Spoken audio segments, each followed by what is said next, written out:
Hello friends, very good afternoon. कैसे हैं आप सब? होप आप सब अच्छे होंगे। जैसा कि आप लोगों को पता है, ये हमारी बिजनेस इकोनॉमिक्स की सीरीज चल रही है, जिसमें आज का टॉपिक स्टार्ट करने से पहले मैं आपको एक छोटी सी इन्फॉर्मेशन देना चाहूँगी कि अगर आपको इस सब्जेक्ट या किसी भी सब्जेक्ट के नोट्स परचेस करने हो तो आप मेरा डिस्क्रिप्शन बॉक्स चेक कर सकते हैं। तो आइए हम आज का अपना टॉपिक स्टार्ट करते हैं। हमारा फिर क्या है, factors affecting price elasticity of demand.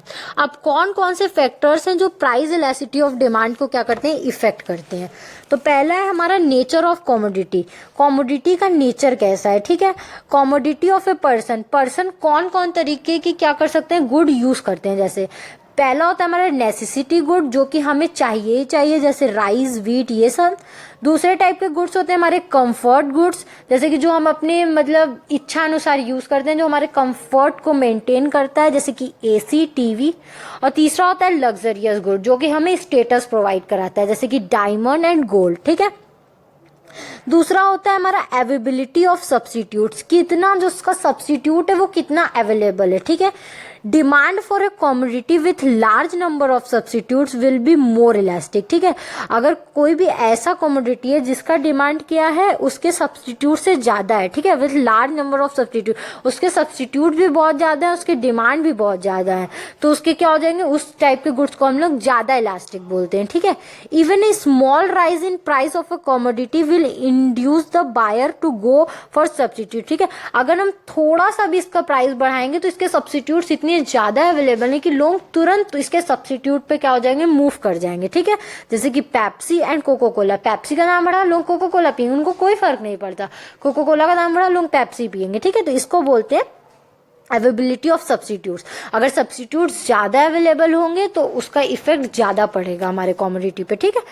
फिर है हमारा इनकम लेवल। लोगों का इनकम लेवल कैसा है। Elasticity of demand for any commodity is generally less for higher income level groups in comparison to people with low income, ठीक है। जो कोई भी कमोडिटी का इलास्टिसिटी ऑफ डिमांड क्या होता है, ज्यादा होता है generally less for higher income level. उनका इलास्टिसिटी हायर लेवल, जो मतलब जो ज्यादा कमा रहे हैं, उनका जो इलास्टिसिटी ऑफ डिमांड होगा वो बहुत कम होगा। क्यों? क्योंकि उनको प्राइस से कोई फर्क नहीं पड़ेगा ना, वो खरीद सकते हैं। लेकिन जो लो इनकम वाले होंगे उनका जो होगा वो इलास्टिसिटी ऑफ डिमांड ज्यादा बनेगा। क्यों? क्योंकि उनको थोड़े से भी प्राइस के इफेक्ट से कमोडिटी पे फर्क पड़ जाएगा, वो खरीदना छोड़ सकते हैं या दूसरे गुड्स पे क्या कर सकते हैं, मूव कर सकते हैं, ठीक है। Level of price. Costly goods like laptop, AC etcetera have highly elastic demand, ठीक है।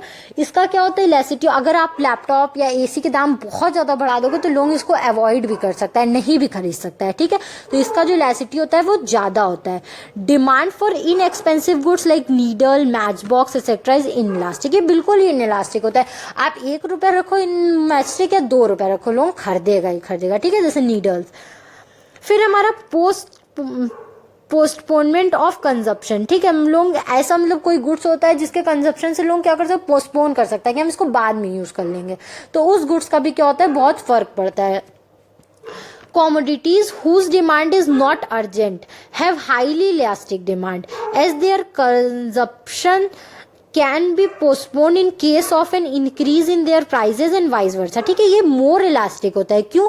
क्योंकि इसकी जो कंजप्शन नीड होती है वो अर्जेंट नहीं होती है, लोग इसको टाल सकता है, और जब भी इसके दाम कम या ज्यादा होंगे, इसके जो डिमांड होंगे वो बढ़ जाएंगे या घट जाएंगे, इसलिए ज्यादा इलास्टिक होता है, ठीक है।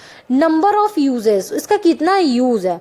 When a commodity have several uses then its demand will be elastic, ठीक है। जब उस कमोडिटी के बहुत सारे यूजेस होते हैं तो उसकी जो डिमांड होती है वो इलास्टिक होती है। When price of such commodity increase, then it is generally put to only more urgent uses and as a result its demand falls and vice versa, ठीक है। तो ऐसे commodity जो होते हैं जो बहुत लोग यूज करते हैं, तो जब हम इनके प्राइस बढ़ाते हैं तो ये क्या होते हैं, कुछ रिस्ट्रिक्टेड लोग ही इसको यूज करते हैं, ठीक है, जो इनको बहुत अर्जेंट होता है। तो इसलिए इसका क्या होता है, इसका जो डिमांड होता है वो इलास्टिक होता है, ठीक है, सिर्फ elastic. Share in total expenditure, वो क्या जो गुड्स है वो कितना टोटल एक्सपेंडिचर में मदद करते हैं, ठीक है, कितना पार्ट अपना देते हैं। तो proportion of consumer income that is spent on a particular commodity also influence the elasticity of demand for it. ठीक है, लोग अपने इनकम का कितना पार्ट उस कॉमोडिटी पे यूज करता है ये भी हमारे इलास्टिसिटी ऑफ डिमांड को इफेक्ट करता है. ठीक है, greater the proportion of income spend on the commodity more is the elasticity of demand for it and vice versa. जितना ज्यादा परसेंट वो अपने इनकम का उस कॉमोडिटी पे यूज करता होगा उतना ज्यादा डिमांड इलास्टिक होगा, और जितना कम यूज करता होगा उतना डिमांड कम इलास्टिक होगा. ठीक है.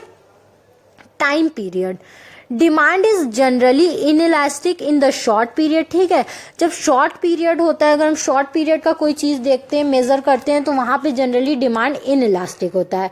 It happens because consumer find it difficult to change their habit if the price of the given commodity increase और decrease. However demand is more elastic in long run as it is comparatively easier to shift to other substitute if the price of the given commodity rises. ठीक है, अगर हम short period के लिए देखेंगे तो लोगों की जो हैबिट्स होती हैं वो तुरंत नहीं चेंज हो पाती हैं, तो हमें तुरंत जो भी इफेक्ट होता है वो नहीं देखने के लिए मिलता है, इसलिए वो लेस इलास्टिक होता है. लेकिन अगर हम उसको लॉन्गर पीरियड में देखते हैं तो लोग क्या हो जाते हैं, आराम से सब्स्टिट्यूट पे क्या होते हैं, शिफ्ट हो जाते हैं, लोग अपने हैबिट्स बदल लेते हैं, तो वो क्या हो जाता है, हायर इलास्टिक होता है, उस पर हमें ज्यादा इफेक्ट देखने को मिलता है. ठीक है, फिर होता है habits. Commodities which has become habitual necessities for the consumers have less elastic demand. ठीक है, जो चीज की हमें हैबिट है, जैसे किसी से कोई स्मोकिंग की हैबिट है, तो वो चाहे जितनी भी महंगी हो, लोग क्या करेगा, स्मोक करेगा ही करेगा, तो उस पर इलास्टिसिटी पे कोई ज्यादा इफेक्ट नहीं पड़ता है, तो वो सब चीजें इन इलास्टिक होती है, लेस इलास्टिक होती हैं. आई होप आपको ये टॉपिक समझ में आया हो. अगर फिर भी आपको कहीं भी कोई भी प्रॉब्लम हो तो आप मुझे कमेंट सेक्शन में कमेंट करके पूछ सकते हैं. Thank you very much for watching my video and do like, subscribe and share my channel. आपको इस सब्जेक्ट या किसी भी सब्जेक्ट के नोट्स परचेज करने हो तो आप मेरा डिस्क्रिप्शन बॉक्स चेक कर सकते हैं. Thank you.